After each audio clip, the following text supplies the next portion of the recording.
All right, let's get this show started! Carlos Prates just proved again why he's one of the most dangerous strikers in MMA. In the UFC Perth main event, the Nightmare had a breakout performance, outclassing Jack Della Maddalena on the feet from the opening bell. Prates tore into him with brutal low kicks, knees, and heavy hands. After nearly finishing the fight in round 2, he dropped JDM 3 times in the third before sealing the deal with ground and pound. That's now 13 finishes in his last 14 fights. His only recent loss came against Ian Garry by decision in April 2025. At the post-fight press conference, Prates said he wasn't concerned with JDM's power after feeling it early, which is why he kept his hands low and hunted for the finish, earning a $100,000 bonus. Hands down for a lot of the fight. Were you not worried about Jack's power? Bro, on the beginning of the fight, I feel like I got some punches. And then I was like, man, it's don't wanna knock me out, you know, like, yeah. When I fought Joffrey, when I fought Leon, I was the same, like, I start to fight like with my hands up, and then I got some punches. I was like, it's okay, I can do my game, you know, because I like to drop my hands, you know, and do some feints, like, you know, like if you remember, many times of the line I just feint and Jack was like, what's coming, and then I didn't punch him and move a little bit, you know. I like that. So I feel I got some punch and I was like, no, he don't gonna knock me out today. Prates also confirmed that Islam Makhachev is fighting Ian Garry on August 15th and made it clear he wants the winner next. I'm the next. Would be really cool fight Islam because he's #1 pound for pound. But of course I have some business to do against Ian, you know. Like he beat me and I don't like that. I want to compete the guy who beat me 3 fights ago. Yeah, let's do this, you know. I hope he beat Islam. He have some skills to beat Islam. Let's do this. I will be there watching. The fight gonna be 2 days before my birthday. So I gonna ask UFC as a gift present of birthday, bring me to the fight and let me watch.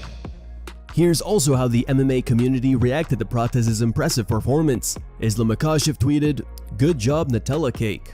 Bilal Muhammad said, "Wow, great performance by Prates." Stephen Thompson tweeted, "Prates is living up to his fight name 100%. Dude is scary good." With that finish, how do you see the top of the welterweight division playing out? Will the UFC give Prates the title shot next? Ian Machado Garry said, "Serious question after watching that. How good must Ian Garry actually be?" Followed up with, "Jack had nothing. Carlos, after I beat Islam, you and I in Brazil, let's do it." Kevin Holland tweeted, "That was nuts." Lerone Murphy tweeted, "Prates is on fire. Wow." Terrence McKinney tweeted, "Carlos Prates did him dirty. Sheesh." UFC lightweight prospect Quillan Salkilld received the second performance of the night bonus for his first round smashing of Beneil Dariush. Salkilld made a serious statement, delivering the biggest win of his career in emphatic fashion. At just 26 years old and now 12-1 in MMA, he's quickly emerging as one of the most exciting rising names at 155 pounds, and a fresh threat in a stacked lightweight division. Here's the moment he found out about the $100,000 bonus. Of the night bonus. Yes! Another one. That's okay, put it away. Put it away. Whatever. Beneil Dariush has issued a statement following his first round TKO loss to rising prospect Quillan Salkilld in the UFC Perth co-main event. Now 36, Dariush has suffered back-to-back knockout defeats and has been stopped by strikes in 4 of his last 5 fights, raising questions about his future in the sport. Taking to social media after the loss, Dariush reassured fans that he's okay and said he plans to take some time off. He wrote, "I'm good friends, I have no injuries and I appreciate everyone checking on me. I'll be taking some time off and heading over to Sydney tomorrow for the week. God bless." Karate Combat 61 was supposed to be remembered for the action inside the pit, but instead it's being defined by chaos outside of it. After already losing its main event to the Pitbull brothers' brutal street altercation, the promotion is now dealing with another bizarre controversy involving influencer Wing Tse and Curtis Millender. The drama began when Wing Tse shockingly inserted himself into an active fight between Millender and Claudio Ribeiro, a stunt that immediately sparked outrage from commentators and fans alike. He was quickly removed by the Athletic Commission, with many calling the interruption blatantly disrespectful to both fighters and the event. However, what transpired later in a Miami hotel lobby has been an even bigger talking point, with Wing Tse claiming Millender physically attacked him from behind, prompting local officials to attend to the matter. Guys, if you're enjoying the content, please give it a like, subscribe to the channel, and hit the hype button to help us reach more viewers. Now back to the news. Tai Tuivasa's done it again, but not in the way he'd hoped.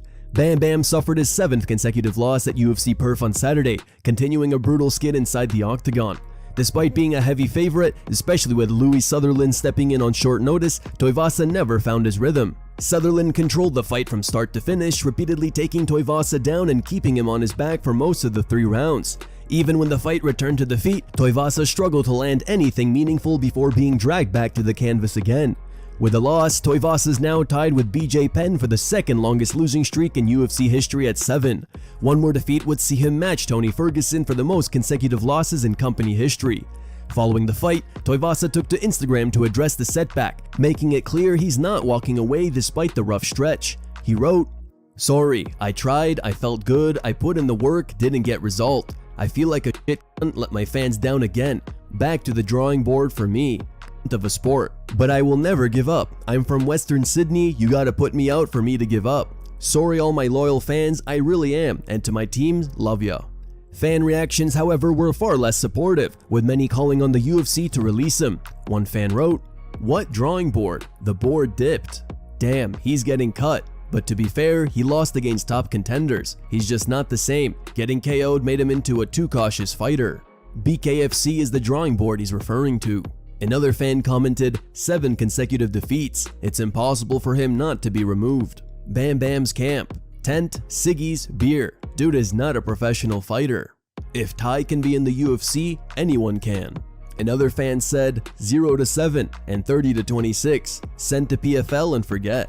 Tuivasa versus Gravity. Cut both immediately. Cut him and Sutherland, LMAO.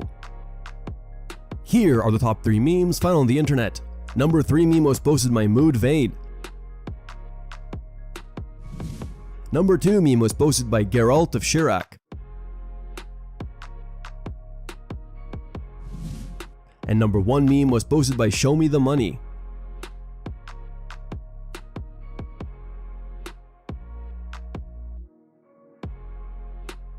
Thank you guys for watching. Don't forget to like this video and subscribe to the channel for your daily dose of MMA.